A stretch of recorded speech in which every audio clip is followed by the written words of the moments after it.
ยิ่งนักรักให้เข็ด EP 2 เพื่อนรักเพื่อนร้ายนิยายเรื่องนี้แต่งขึ้นเพื่อความบันเทิงเป็นนิยาย BL ชายรักชายเอ็ดเดินไปที่กระทะสูดจมูกดมกลิ่นสเต็กเนื้อที่กำลังทอดอยู่แล้วพูดว่ากลิ่นหอมจังจะให้ฉันช่วยอะไรไหมไปรอที่โต๊ะก่อนเอียนยุ่งอยู่กับการเตรียมซุปมันกำลังเดือดปุดๆอยู่ในเตาพร้อมส่งกลิ่นหอมโชยมา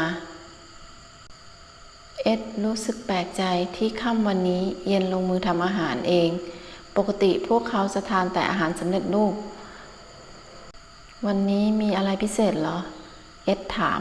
พิเศษสิวันนี้ฉันจะเลี้ยงฉลองที่ปรุงสูตรยาคืนความเยาว์วัยสำเร็จไงเอียนจัดวางสเต็กเนื้อลงบนจานแล้วหันไปตักซุปกุ้งใส่ถ้วยเสร็จเรียบร้อยเขาตะโกนเรียกให้เอ็ดมาช่วยยกอาหารไปวางที่โต๊ะเอ็ดวางถาดอาหารลงบนโต๊ะแล้วนั่งรอเอียนเขาเห็นเอียนกำลังยกไวน์พร้อมแก้ว2 ใบเอียนนั่งลงฝั่งตรงข้ามเอ็ดเขาหยิบช้อนขึ้นมาลงมือทานซุปกุ้งกับสเต็กเนื้ออร่อยจังเอ็ดพูดขึ้นมาทั้งที่อาหารเต็มปากอร่อยก็กินเยอะๆเอียนยิ้มเอื้อมมือไปหยิบขวดไวน์มารินใส่แก้วแล้วยื่นส่งให้เอ็ดจิบไวน์สักแก้วพร้อมกับเนื้อสเต็กจะทำให้รสชาติอาหารดีขึ้นนายก็รู้ว่าฉันไม่ดื่มลองหน่อยนะนายยังไม่ทันลองดื่มเลยถ้านายเมาเดี๋ยวฉันแบกนายไปที่ห้องเองเอียนขยันขยอให้เอ็ดดื่มคิดว่าฉลองความสำเร็จสูตรยาคืนความเยาว์วัยกันงั้นแก้วเดียวนะชนแก้วแด่ความเยาว์วัยแด่ความเยาว์วัยเอ็ดรู้สึกห้องครัวเริ่มหมุนติ้ว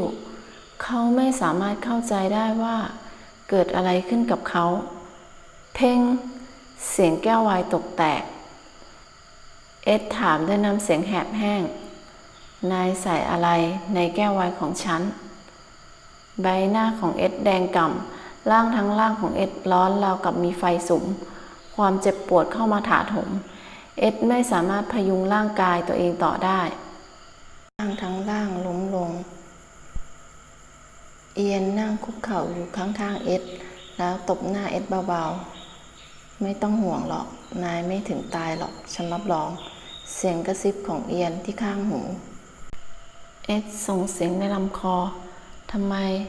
นายถึงทำกับฉันอย่างนี้เอียนข่มความโกรธเกรี้ยวไว้ไม่อยู่มองเอ็ดด้วยสายตาเย็นชาทำไมน่ะเหรอนายถามฉันว่าทำไมนายรู้ไหม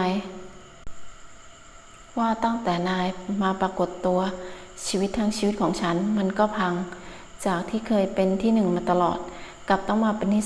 2ทั้งที่ฉันต่างหากควรจะได้รับฉายาว่าอัจฉริยะ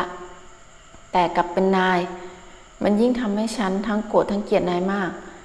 อยากจะทำให้นายหายไปจากโลกใบนี้แต่ว่าฉันกลับมาคิดได้ว่าควรจะเก็บศัตรูไว้ใกล้ชิดตัวมากกว่าถึงจะถูกฉันจะได้รู้ความเคลื่อนไหวของนายความคิดของนายแล้วก็เป็นจริงดังที่ฉันคาดเห็นไหมตอนนี้สูตรยาคืนความเยาว์ก็เป็นของฉันคนเดียวเป็นของฉันคนเดียวเท่านั้นเอ็ดเห็นแววตาเกลียดชังบนใบหน้าของเอียนด้านที่เขาไม่เคยรู้มาก่อนเพื่อนรักเพียงคนเดียวที่พบเจอกันก่อนหน้ากับคนที่ยืนอยู่เบื้องหน้าเขา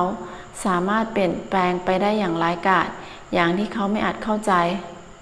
ฉันจะผลิตยาคืนความเยาว์ออกสู่ตลาดเร็วๆนี้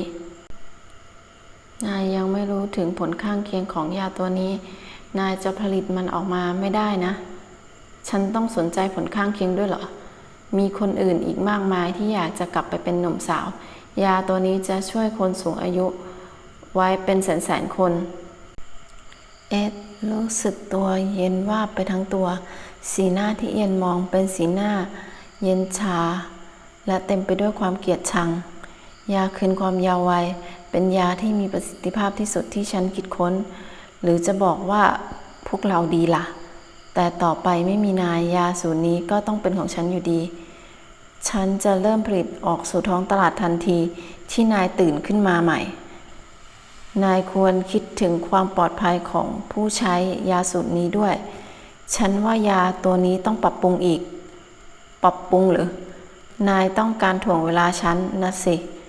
ยาสูตรนี้มีค่าต่อนายมาก แต่ตอนนี้มันเป็นของฉัน ทุกอย่างของนายจะเป็นของฉัน เอียนยกเท้าเตะเข้าที่สีข้างของเอ็ดรู้สึกเจ็บปวดจนหายใจไม่ออกราวกับเขากำลังจะตาย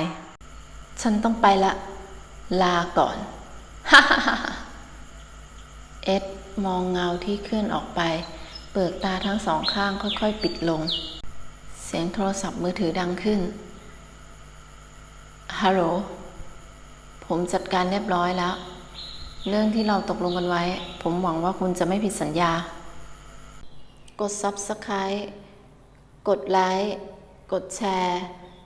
เพื่อเป็นกำลังใจในการทำคลิปต่อไปด้วยค่ะ